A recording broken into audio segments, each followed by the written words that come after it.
Good morning, જય સિયારામ. આજના નવા બ્લોગમાં તમારું હાર્દિક સ્વાગત છે. ને આજે તો કાલ શિહોર નહોતા ગયા એટલા માટે આ તો બહુ જ કામ ભેગું થઈ ગયું છે. એટલા માટે શિહોર જવાનું છે ને શિહોર જવા આપણે હવે નીકળીએ. ભૂત આવે છો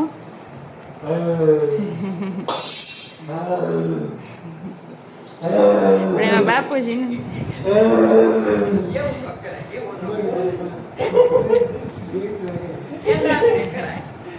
બાપુજી હું હતો હું કરતા હતા આલે કાઢી નાખો આલે હું કરતા હતા હું કરતા હતા બાપુજી હું કરતા હતા હું કરતા હતા હું કરતા જેવી શું કરો ખાવાનું છે ખાધો ખાધો હું ખાધું રોટીને ખા ખેડા રહી હું ખાધું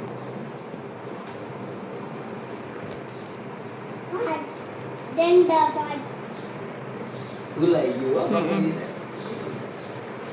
બાપુજી શું જમ્યા ને એ ભૂલી ગયા છે નથી ખબર ને કે રોટલી ને અયોધ્યા સબ્જી જવાનું છે.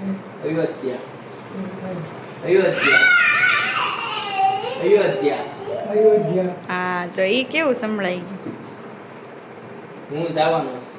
અયોધ્યા હું જવાનો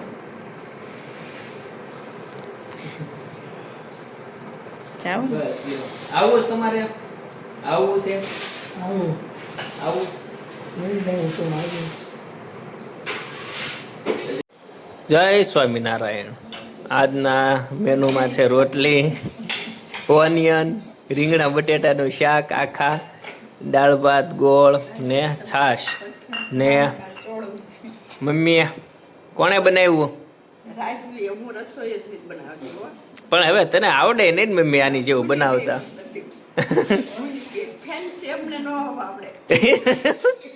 એમ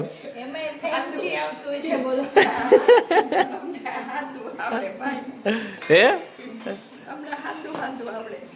આ તો ઢોસા રાજુ બનાવે એટલે ખાવા પડે હો નહીં એમ. તું કેમ રાજુના પરાણે વખાણ કર્યા છે મમ્મી? હા હો હા મોટું કરીને કાળો મોટું કરીને કર્યું. અમારે એ વિડીયો રહેતા ભૂલાઈ ગયો હે. હા ઠીક. જો પપ્પા આવી ગયા છો. એ ગોળ ખામાં કેદાર રેવા દે. અમે આવી ગયા હતા ઘરે ને મારે જો જમવાનું હતું. રાતના વાગી ગયા છે 10:30 ને જમવાનું હતું ને ભાઈ મારી ડીશ લઈને વહી ગયા છે ઓલામાં બેડ ઉપર.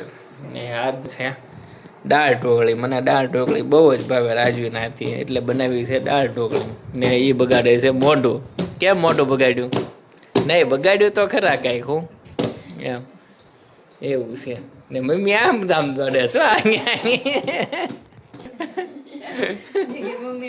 શું કરે કેદાર એમ ડીશ ને ન કરાય દીકા.